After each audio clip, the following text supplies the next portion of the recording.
Y el tema de esta mañana es el amor de Dios. En Juan 3:16 al 21.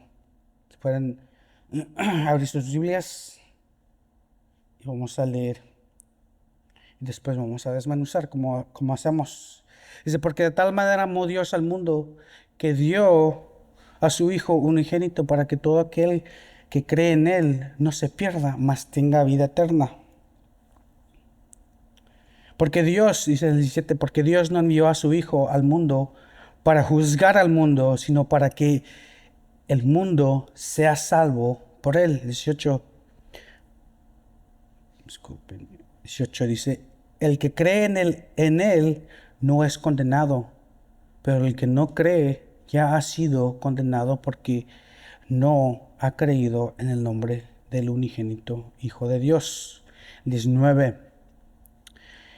Este es el juicio, que la luz vino al mundo y los hombres amaron más las tinieblas que la luz, pues sus acciones eran malas. El 20, porque todo el que hace lo malo odia la luz y no viene a la luz para que sus acciones no sean expuestas.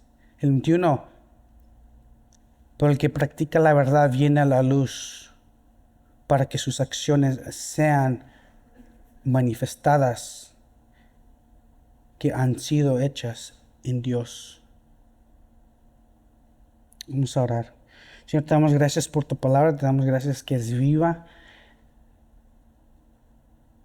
Y tú nos sigues hablando. Siempre cuando llegamos a tu palabra nos enseñas algo nuevo o nos recuerdas de cosas que se nos había olvidado. Pero el punto es de que tu palabra es viva, Señor, y te damos gracias de que a través de ella, Señor, tú nos muestras tu corazón, tú nos muestras tu plan, nos has dicho, nos demuestras tu amor, y qué bendiciones es el servirte. Te pongo este tiempo en tus manos, que seas tú, Señor, que hable a través de mí. Esta es tu palabra, soy tu siervo, úsame para tu gloria, Señor, es lo único que te pido. En nombre de Jesús, amén. Y como habíamos leído en el versículo 16, dice, porque de tal manera amó Dios al mundo que dio a su Hijo unigénito para que todo aquel no se pierda, mas tenga vida eterna. Ahora, el tono de estos versículos nos indica, nos muestra que la conversación con Nicodemo ya terminó. Del versículo 16 al 21 vemos que es más que nada Juan, el apóstol, el autor de este evangelio, que está comentando, está explicando lo que Jesús, la conversación que tuvo con Nicodemo. En esta conversación, como vimos, se habló del nuevo nacimiento y Jesús hizo el contraste del espíritu y la carne. Jesús mencionó el cielo, que él vino del cielo, y también habló de la serpiente en el desierto, que representa, es una imagen de la cruz. Y otra vez, como habíamos visto la semana pasada, estos son temas que Nicodemo ya hubiera conocido. Es para que él era el maestro de Israel. Son cosas que él ya hubiera conocido. Y era una conversación de judío a judío, de maestro a maestro. Y Juan se asegura que el mensaje fuera bien claro, que no quedara duda de lo que Jesús quiso decir en la conversación con Nicodemo. Porque él sabía que no era solamente que los que iban a leer su evangelio no solamente iban a llegar a ser judíos, porque los judíos ya hubieran llegado, con un judío, si llega a leer la conversación que vemos del versículo 1 al 15, hablando del nuevo nacimiento, hablando de la serpiente en el desierto, un judío ya hubiera entendido eso, lo que Jesús quiso decir, ¿verdad? Porque es bien claro. Pero otra vez Juan sabía que no solamente iban a ser judíos, también los gentiles iban a llegar a leer el evangelio. Y lo que él quería es que quedara bien claro lo que Jesús quiso decir, lo que Él quiso decir acerca del nuevo nacimiento de la serpiente en el desierto, y todos estos temas. Él se aseguró que los gentiles también llegáramos a entender estas cosas. Y también porque Él entendió que la salvación no era solamente para los judíos. Sí llegó primero, como dice las Escrituras, que llegó primero a los suyos lo rechazaron, no lo recibieron. Y luego también en Romanos 1:16 dice que el Evangelio es poder. Dice primero para salvación, dice, pero primero es para el judío, después para el griego, o sea, los gentiles, nosotros. Y ha sido de mucho beneficio para muchos, incluyendo a nosotros, de que Nicodemo se atrevió se humilló como maestro, porque él no entendía las cosas que Jesús estaba hablando. Lo escuchaba en público porque todo lo que Jesús dijo era en público. Todo lo que él enseñaba era en público. Entonces Nicodemo llegó a escuchar a Jesús. Llegó a escuchar a Juan el Bautista hablar acerca del Mesías. Y no entendió. Y se atrevió y dijo, voy a preguntarle qué se refiere. ¿Qué necesito hacer para llegar al reino de Dios? Se atrevió, se humilló, y nosotros somos bendecidos por eso, por la respuesta, por la pregunta y por la respuesta también. Ahora, sin duda, creo que ese es uno de los versículos más conocidos de toda la Biblia, el versículo 16. Creo que es el más conocido de toda la Biblia, y por gran razón, porque es sencillo y es poderoso. El Antiguo Testamento nos menciona, nos da sombras, nos da imágenes de cosas mejores de venir. Es lo que nos dice Hebreos. Y esto es lo que las Escrituras apuntaban. Ya no hay más sombras, ya no hay más imágenes. Este es el Evangelio. Y como hemos dicho otra vez, el Antiguo Testamento nos da sombras, nos da imágenes a todo lo que apuntaba, y esto es el Cordero de Dios. El Cordero de Dios es el Evangelio, el fundamento, como hemos visto antes. Quiero que hablemos un poquito acerca de Dios como un caballero. Ahora, si estás casado, ¿te acuerdas cuando andabas de novios? ¿Te acuerdas cuando andaban de novios que hasta al recordarte te da maripositas en el estómago cuando andabas de novios y le preguntaste primero? Y me acuerdo yo cuando le pregunté a mi esposa, ¿quieres ser mi novia? Y ella dijo que sí. Y ya después, o poco tiempo después, le pregunté, ¿te quieres casar conmigo? Y bien chistoso porque me acuerdo que le di un anillo en un perrito de peluche, ¿verdad? Y le puse el anillo. Ella lo encontró. Y en cuanto lo encontró, yo ya estaba yo estaba en rodilla y le pregunté, ¿te quieres casar conmigo? Y me dejó acabar. Le pregunté, ¿te quieres casar Y dijo, sí, me quiero casar contigo. Sí, no me dejó ni terminar la pregunta. Pero digamos que ella no se quería casar conmigo. ¿Qué tal si yo le pregunto, ¿quieres ser mi novia? ¿O te quieres casar conmigo? Que es un compromiso aún de otro nivel, pues, de ser novios a matrimonio. Es otro nivel. Pero ¿qué tal si yo le pregunto, ¿te quieres casar conmigo? Y que ella me diga, no.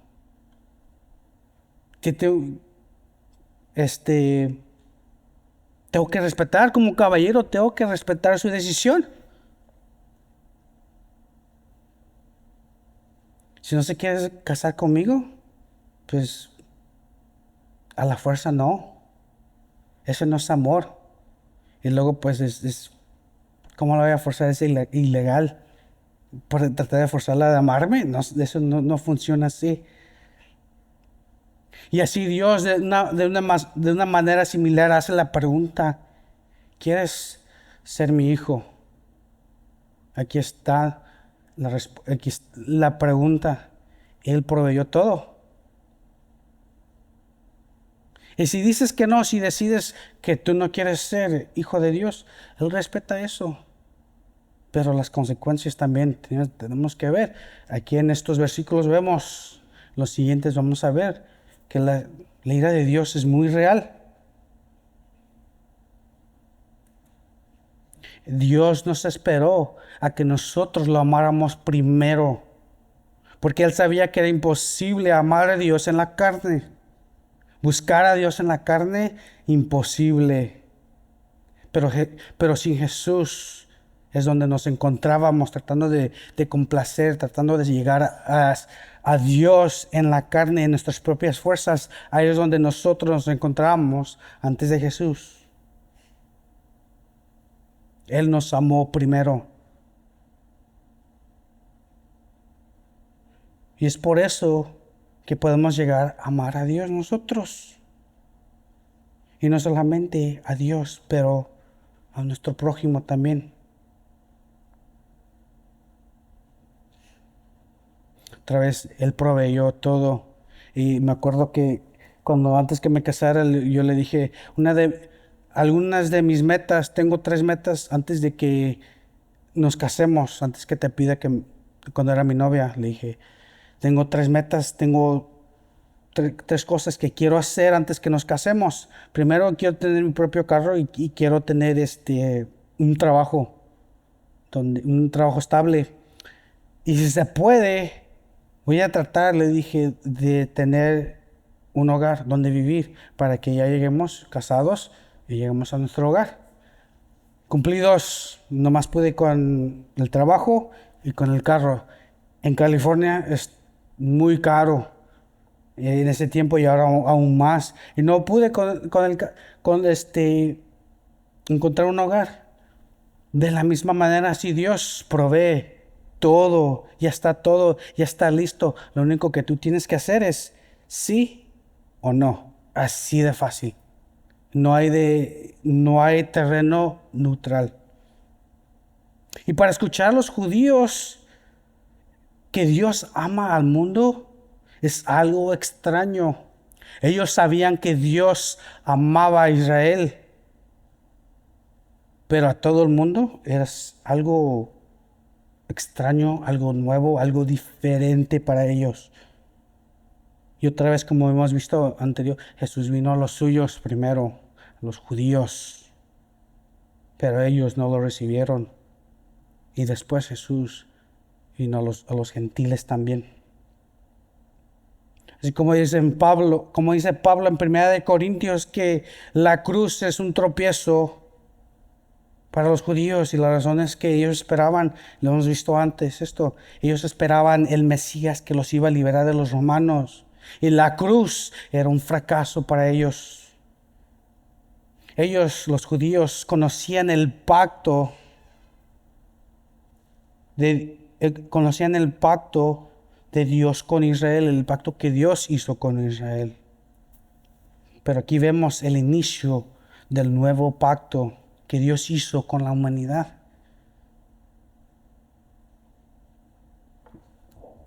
Y para los judíos es algo difícil recibir, es algo difícil de llegar a creer que Dios hizo un pacto con los gentiles.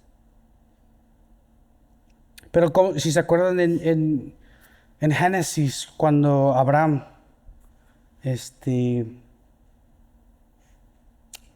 cuando Dios hizo el pacto con sí mismo, y nos dice Hebreos de que él no pudo jurar por alguien mayor que él, alguien superior a él. No existe alguien superior a Dios. Entonces él hizo el pacto con sí mismo.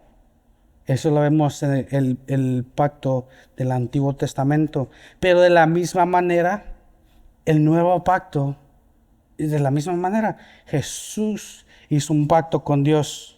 O sea, y nosotros no tuvimos nada que ver en eso. Lo único que nos pertenece a nosotros es sí y no, hacer la decisión. Pero Dios, otra vez, como hemos dicho, Dios proveyó todo. Lo único que tienes que decir es sí o no. Dios hizo lo imposible. Era imposible para nosotros llegar a Dios en nuestras propias fuerzas. Y Él provee vida eterna. Y otra vez, como lo hemos dicho en las semanas pasadas, es algo difícil de llegar a entender con nuestra mente limitada que Dios es eterno sin principio ni fin. Él quiere ver a todos, a toda la humanidad con Él en la eternidad. Y como había dicho, este versículo es uno de los más conocidos, si no el más conocido de toda la Biblia. Pero también es uno de los versículos más mal interpretados. ¿Sacas fuera de contexto? Dios ama al mundo. No juzga a nadie. Porque ama a todos. Sí, es lo que dice la Escritura. Dios ama a todos. Amó al mundo. Y lo que nos dicen, los que están en las tinieblas, nos dicen que nosotros como hijos de Dios, lo que hacemos es juzgar. Y dice, tú no puedes juzgar a nadie, porque Dios no juzga a nadie. Y nos dicen que si no los aceptamos como son, si no aceptamos a los que vienen así como son en sus pecados, ya sea y no se quieren arrepentir, que nosotros estamos en lo incorrecto porque tenemos que recibir a todos como son. Y si no los recibimos como son, entonces los estamos juzgando. Eso es sacar la palabra de Dios fuera de contexto. Porque si Dios es amor, eso no cabe duda de eso. Juan nos dice en su primera carta, dice que que Dios es amor.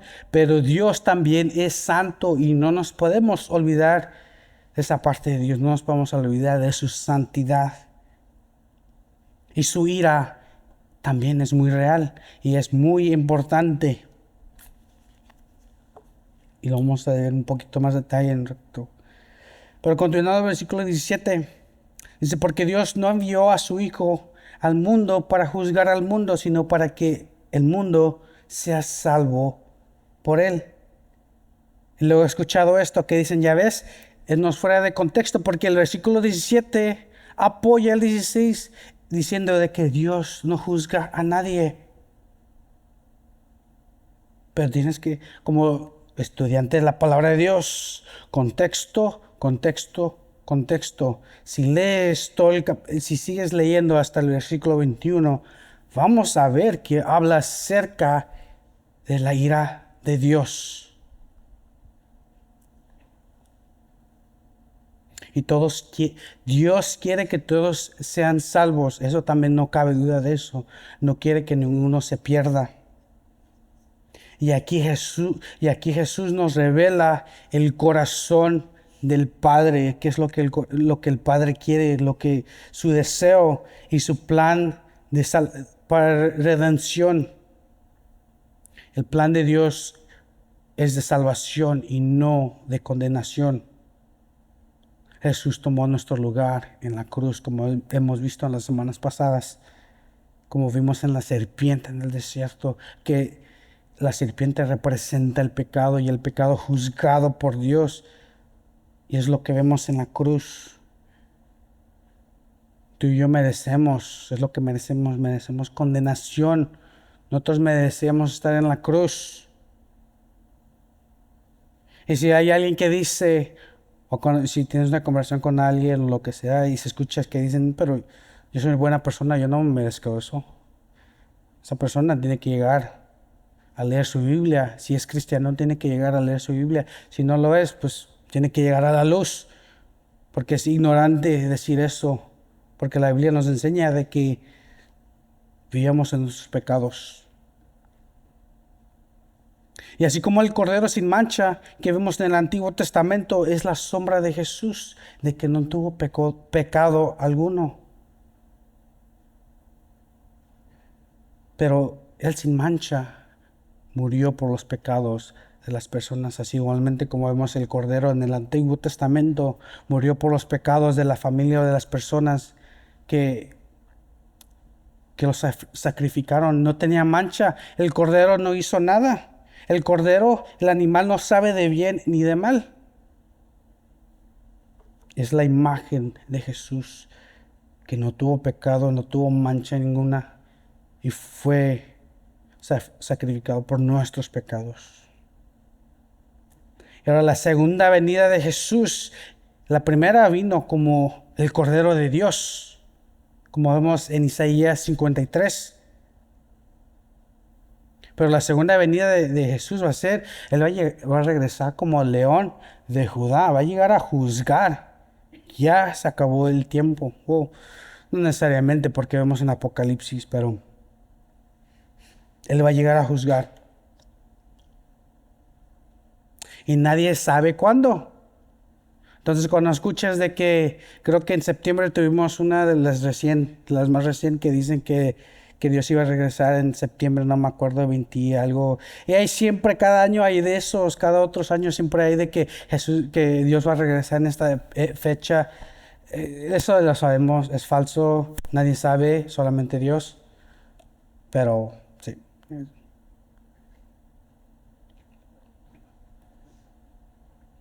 Otra vez la encarnación de Jesús, y es la razón por que nosotros estamos aquí, y es la razón por que se nos ha dado el derecho a llegar a ser hijos de Dios. Es porque empezó que Jesús, como dice Hebreos, se humilló, dice, se hizo carne y después fue a la cruz. Algo que otra vez no podemos entender, simplemente con nuestra mente tenemos que tener fe en eso, que Dios tomó la forma de hombre, se hizo carne. Y así como dice Apocalipsis, la semana pasada estábamos hablando acerca de esto y ahí está. ¿Qué dice Apocalipsis 1:3? Bienaventurado el que lee y los que oyen la palabra de la profecía y guardan las cosas que están escritas en ella, porque el tiempo está cerca. Como habíamos estado hablando con el hermano Chuy la semana pasada, de que dice el que cree, ¿verdad? Los que oyen, dice los que leen y oyen las palabras de la profecía, los que oyen y leen. Y luego también dice, y guardan las cosas que están escritas en ella. ¿Cómo vas? Y mi pregunta es, ¿cómo vas a guardar algo de que no crees? Tienes que creerla primero. Y para ser bien claro, la Escritura no nos dice que lleguemos a comprender todo. No nos dice que tienes que, para llegar para ser bienaventurado, tienes que llegar a entender todo que se trata de la Trinidad, todo que se trata de la encarnación de Jesús. Nos dice que leamos y creamos.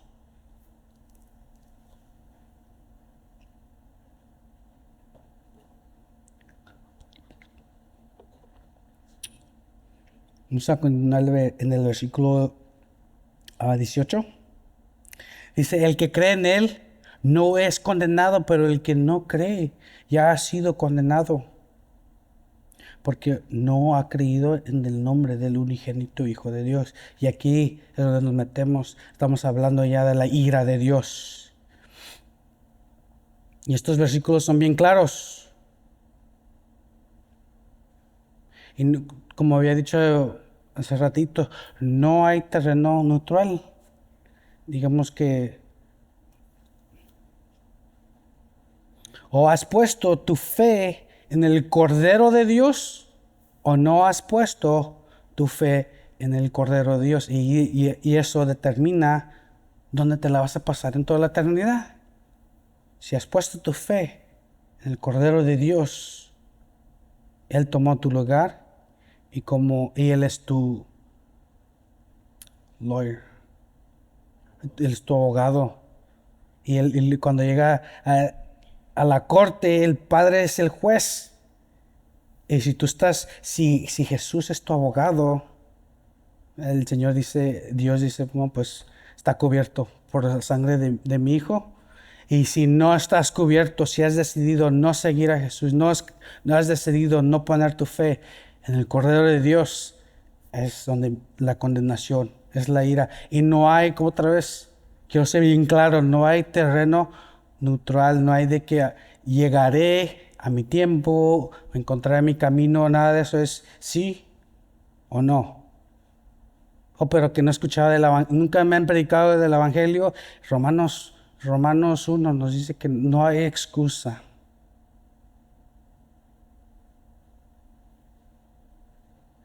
Y también mandó a sus hijos a hacer su obra, a nosotros, predicar el Evangelio, las buenas nuevas. Y es parte de nuestro ministerio, es parte de, como hijos de Dios, el Señor nos ha mandado a hacer eso. Qué bendición, qué privilegio.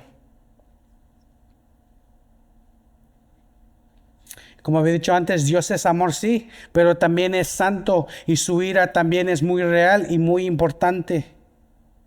Y la mejor manera de imaginarme esto es que hay una nube en cada ser humano.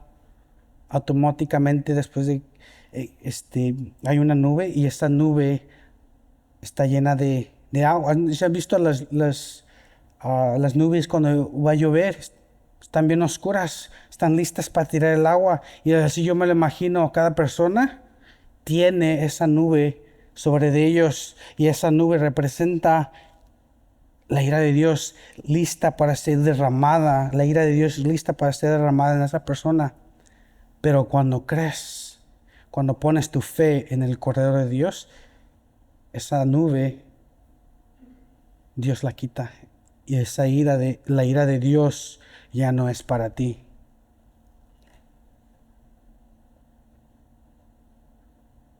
Y cuando Dios juzga, porque Él es santo otra vez, cuando Él juzga, está en su derecho como creador y redentor. ¿Y quién le va a decir qué puede hacer y qué no puede hacer, como dicen los salmos? ¿Quién va a mandar al Señor? Dice, es como vemos en los salmos. ¿Quién es dueño del Señor? ¿Quién lo va a mandar? Nadie. Él es creador. Nadie manda a Dios. Y cuando Él juzga al pecado de la manera que Él quiere, Él está en su derecho. Porque también, como hemos visto, Él ya proveyó todo para que tus pecados sean limpios. Entonces, cuando Él viene a juzgar el pecado, Él está en su derecho como juez. El estándar está puesto y es la santidad. Y Él nos llama a seguir la santidad como hijos de Dios. Y como cristianos, como hijos de Dios, el Señor nos ha proveído. Juan 1:9 dice, si confesamos nuestros pecados, Él es fiel y justo para perdonarnos los pecados y para limpiarnos de toda maldad. Parte de la santidad, esto es parte de la santidad, es tomar responsabilidad por tus pecados y confesarlos al Padre. Y me acuerdo una vez, cuando apenas había entregado mi vida al Señor, que no me acuerdo lo que hice, estaba de interno, estaba viviendo en la iglesia de tiempo completo y sirviendo de tiempo completo.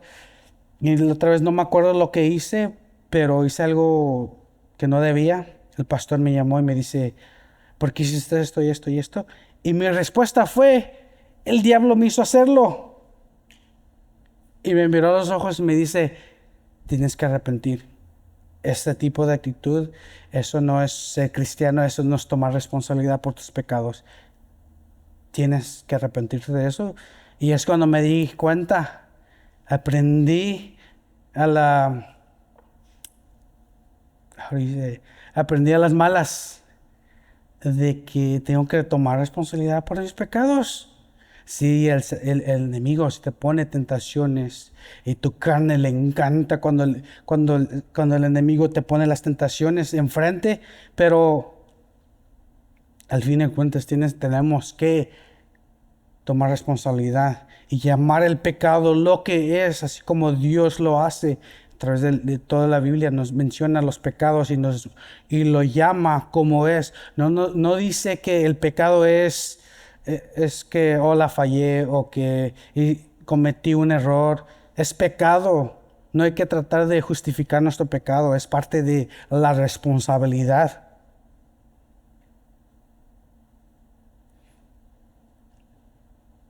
Y quiero hablar un poquito acerca de la aniquilación.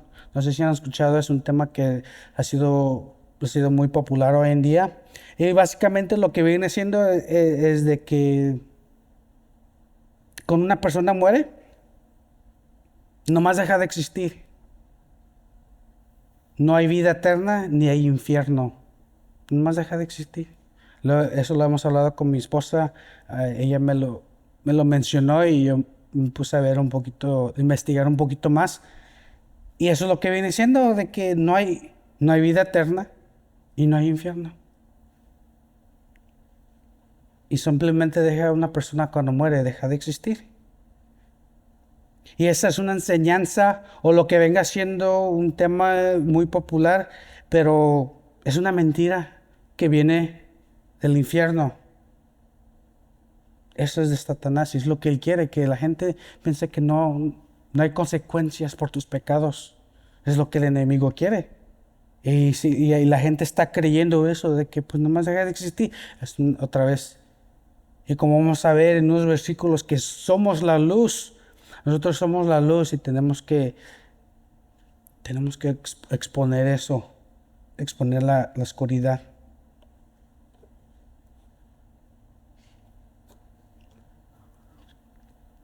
¿Jesucristo es tu Salvador y Señor o no lo es? Así de fácil es.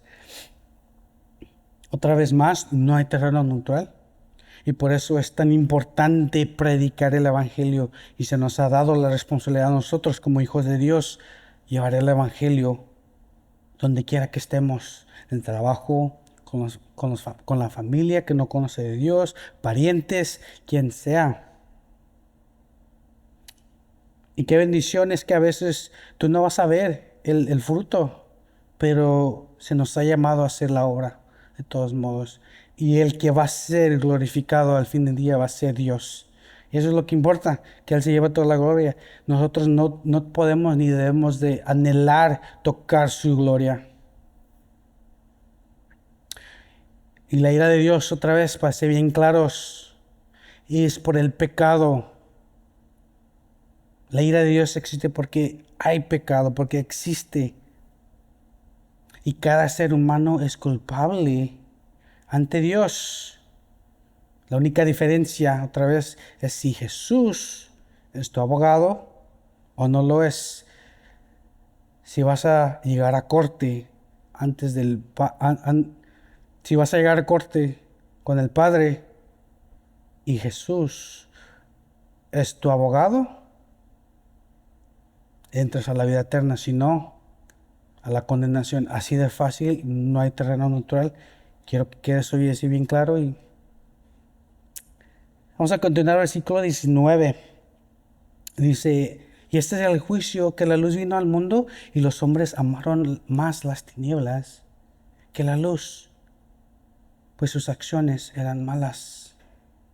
Las tinieblas no pudieron, más bien, y eso lo vemos en Juan 1:5. Si regresas ahí, dice, la luz brilla en las tinieblas y las tinieblas no la comprendieron. Ahora, si tomas esa palabra de comprender, la mejor traducción es vencer. No pudieron vencer, no pudieron contra la luz. Y si te das cuenta, todos creo que aquí lo hemos hecho, cuando traes una luz a un cuarto oscuro, ¿qué es lo que pasa? Naturalmente ese cuarto tiene luz. Dependiendo de qué tan grande sea tu luz, si traes una vela o una lámpara, traes luz a ese cuarto oscuro de una manera natural. Eso sí pasa. De la misma manera, las tinieblas, hablando de los hombres, así como dice aquí en el versículo 19, que los hombres, disculpa, dice que los hombres amaron las tinieblas. Y de la misma manera, así como les di esa imagen del cuarto, así reaccionan de una manera natural a la luz. Y como dice el versículo 17, no, dice que Dios no envió a su Hijo para juzgar al mundo. Ese no es el punto, no quiso Dios juzgar al mundo, pero otra vez es por el pecado que existe. Vamos a ver el versículo 20, dice, porque todo el que hace lo malo odia la luz y no viene a la luz para que sus acciones no sean expuestas. Y otra vez pasé bien claro, las tinieblas también tienen su reino. Dios tiene su reino, pero también las tinieblas tienen su propio reino. Y es bien obvio quién es el rey ahí. Sabemos quién es el quien reina en ese reino. Y otra vez, de manera natural, las tinieblas odian la luz.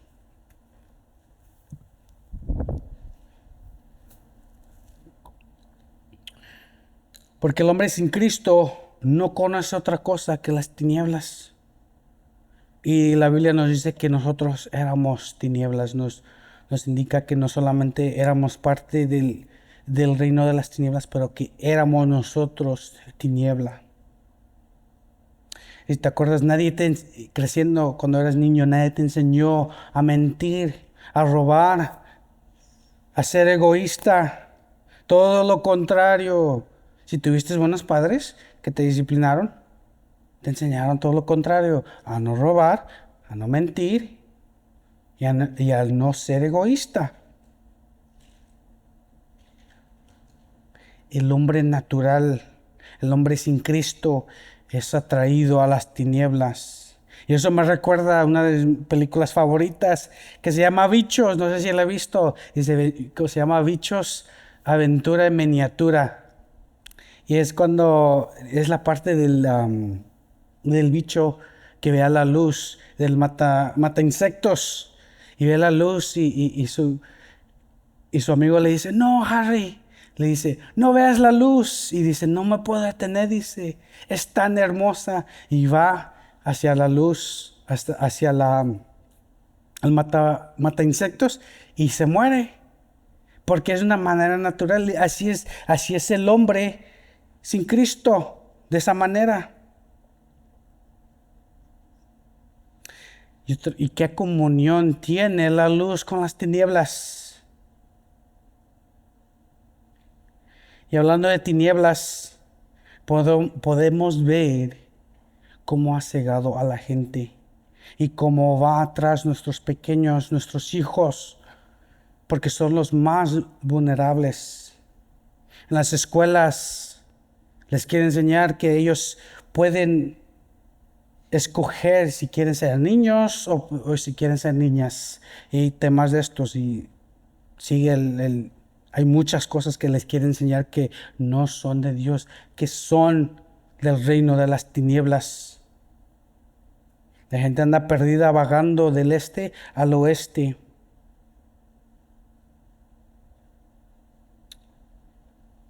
Y así es donde encontramos a la gente hoy en día en el mundo. Y el enemigo ha hecho un buen trabajo en mentirle a la gente, y la gente se cree las mentiras, se ha creído más bien la mentira. Y podemos ver a nuestro mundo, podemos ver a nuestro país.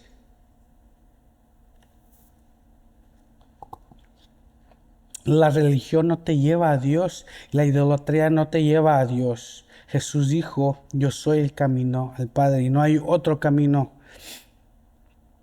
Y podemos ver alrededor de nuestro país y vemos las tinieblas, el control que ha tomado.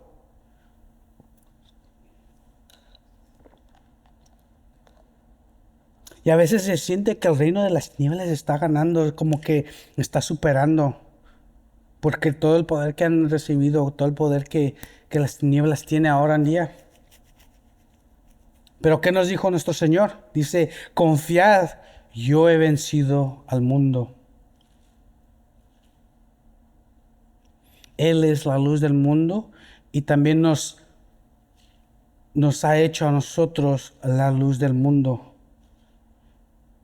En Juan 8:12 dice, Jesús les habló otra vez, diciendo, yo soy la luz del mundo, el que me sigue no andará en tinieblas, sino que tendrá luz de la vida. Y esto es bien claro, el Señor nos dice, vosotros sois la luz del mundo. Una ciudad situada sobre un monte no se puede ocultar, ni se enciende una lámpara y se pone debajo de un alud, sino sobre el candelero y alumbra a todos los que están en la casa. Así brille vuestra luz delante de los hombres, para que vean vuestras buenas acciones y glorifiquen a vuestro Padre que está en los cielos.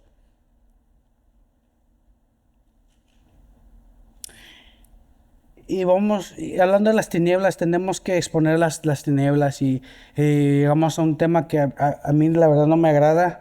Es un tema que me entristece y me pone furioso toda la misma vez. Estamos hablando del aborto. Es un gran problema que vemos en nuestro país. Y como la quieran poner, como la quiera poner el mundo, la gente que está a favor, al fin del día lo que viene siendo eso es sacrificio de niños. Es vida siendo sacrificada. Y otra vez la puedes pintar como tú quieras, como ellos quieran. Es sacrificio de niños inocentes. Y a los que están en la tiniebla y están a favor del aborto, no me sorprende mucho porque otra vez es de una manera natural. Ellos reaccionan, no conocen otra cosa más que las tinieblas. Están en las tinieblas. Ellos reaccionan de una manera natural. Y cuando viene la luz, otra vez reaccionan de una manera natural. Odian, como dice aquí las escrituras, odian la luz porque son expuestos. Y para ser bien claro, este tema acerca del aborto, eso es el plan de Satanás. No puede haber otro, no hay otra, no hay otra manera que la podamos poner. Pero como otra vez, cuando alguien que está en las tinieblas está a favor del aborto, pues como que están reaccionando de la manera natural. Pero lo que sí me frustra es cuando veo a un cristiano que está a favor del aborto. ¿Qué comunión tiene la luz con las tinieblas? Si ese cristiano está a favor del aborto, tiene que llegar a madurar, porque ese no es el plan de Dios, ese no es lo que Dios quiere.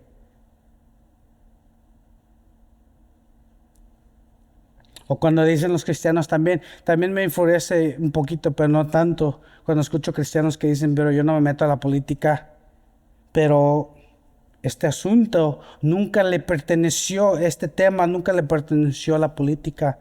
Este es un asunto de la moralidad, de eso es lo que estamos hablando.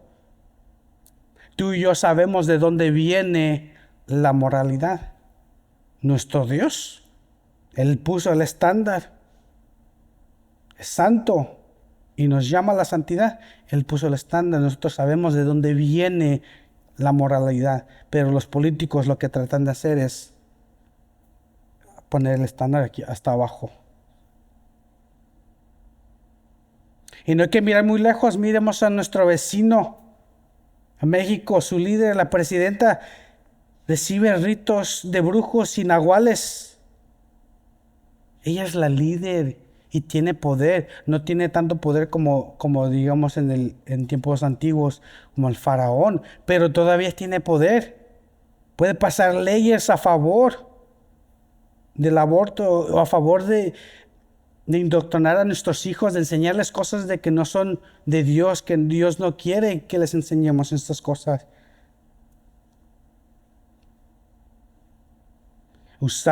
Tenemos que usar todos los recursos que Dios nos ha dado para su gloria. Y otra vez, para ser bien claro, no puede ser más claro que eso. El aborto es la obra de Satanás. porque sin duda Dios quiere vida y quiere vida eterna para todos. Quiero hablar un poquito brevemente acerca de la revocación de Roe contra Wade, que eso pasó en junio 24 del 2022. Y lo que sucedió es de que aquí en Estados Unidos se fue de un asunto federal a un asunto estatal. Y cada estado ahora decide las leyes, se deciden las leyes del aborto, cómo ellos van a, las leyes, pues, gracias a Dios que aquí en Texas las leyes son más a favor de la vida y Texas será bendecido por eso.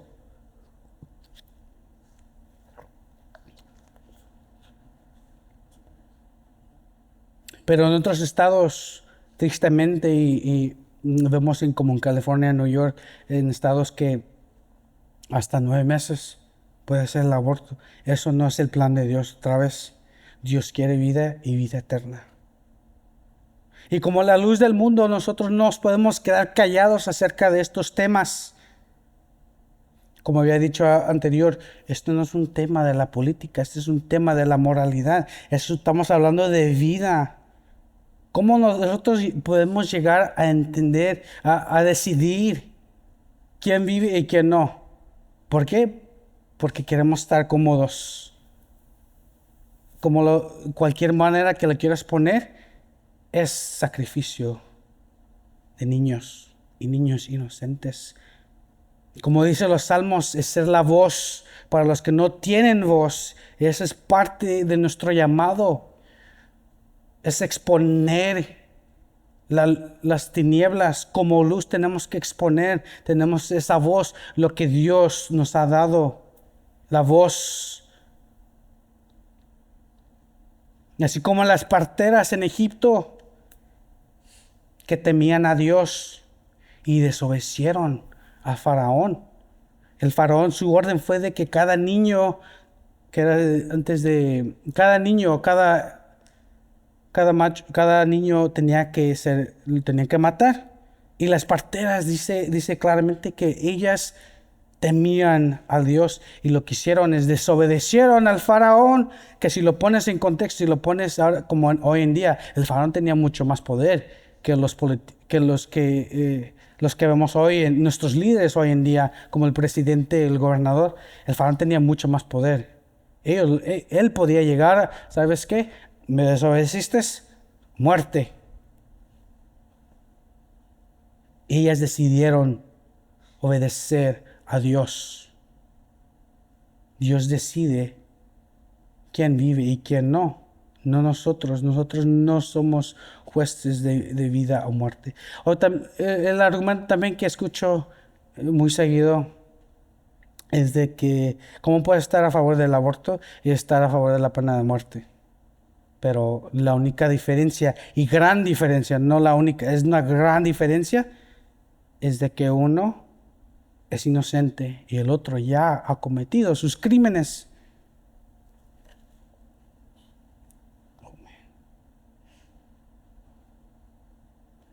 Vamos a continuar el versículo 21, vamos a terminar en el 21, dice, pero el que practica la verdad viene a la luz para que sus acciones sean manifestadas que han sido hechas en Dios. Las tinieblas otra vez no quieren ser expuestas por la luz, como dice el versículo 20. Pero para los que estamos en la luz, necesitamos ser también expuestos y es algo bueno. El Salmo 139, 23 al 24 dice, escudriñame, oh Dios, y conoce mi corazón. Pruébame y conoce mis iniquidades, inquietudes, y ve si hay en mí camino malo, y guíame en el camino eterno.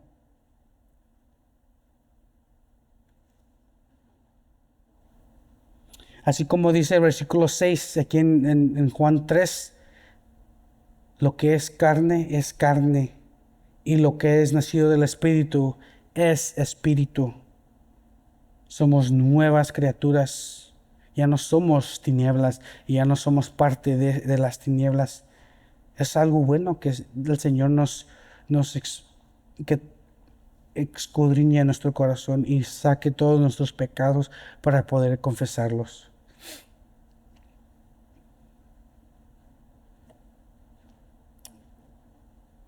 Primera de Juan 1:6, si decimos que tenemos comunión con Él, pero andamos en tinieblas, mentimos y no practicamos la verdad.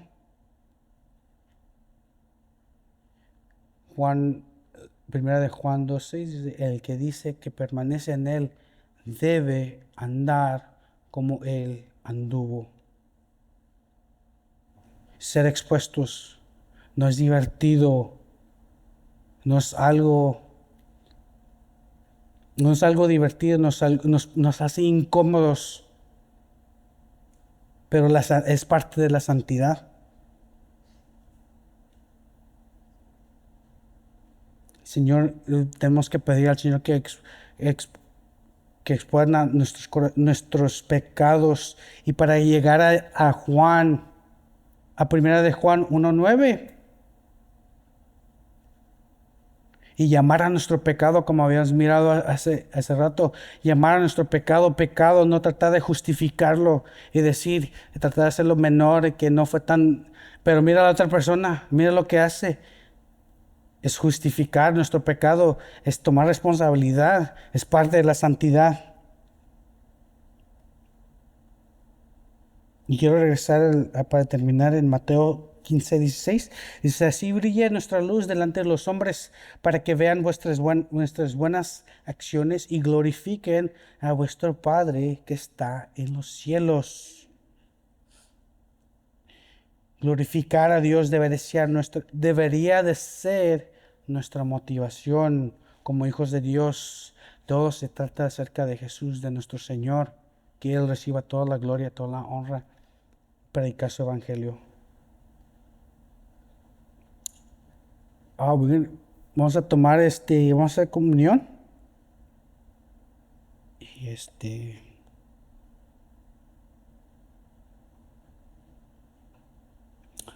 y como estamos viendo, can you guys help me out with communion real quick, please?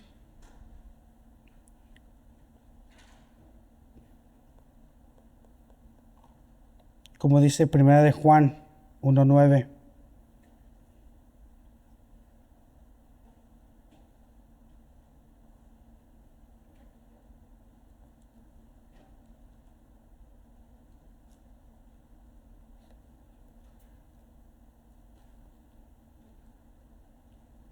Dice, si confesamos nuestros pecados, Él es fiel y justo para perdonarnos nuestros pecados y limpiarnos de toda maldad.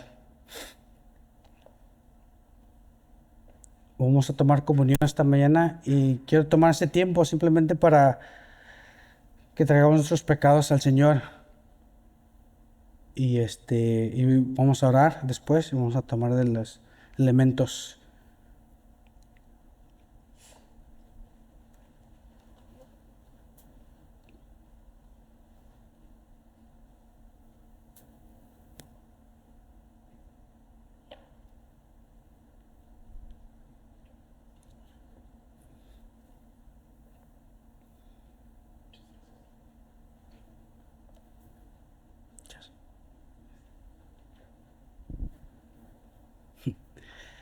Thank you. Thanks, man.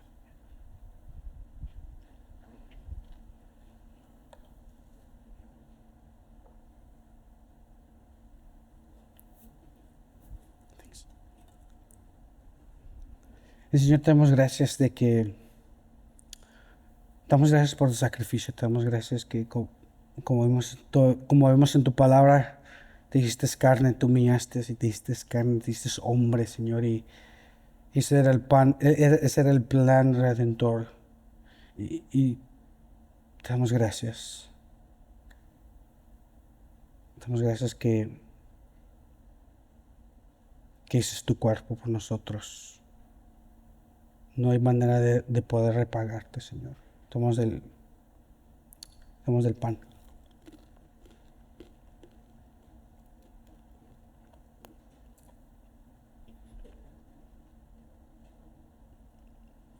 Y Señor, también te damos gracias por tu sangre que fue derramada, como vemos en tu palabra, que sin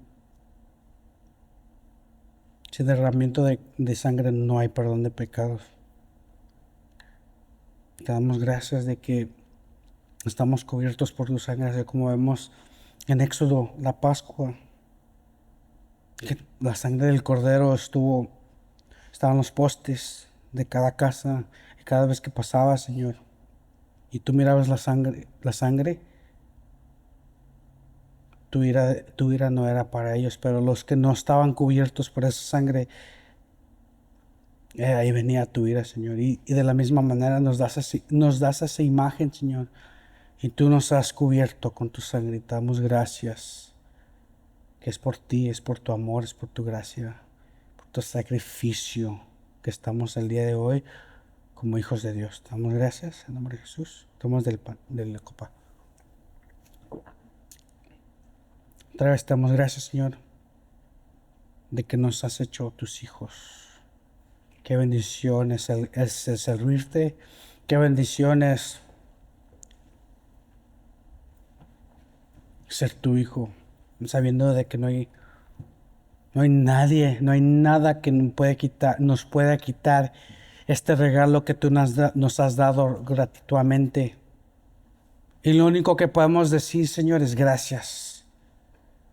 Y te alabamos. En nombre de Jesús.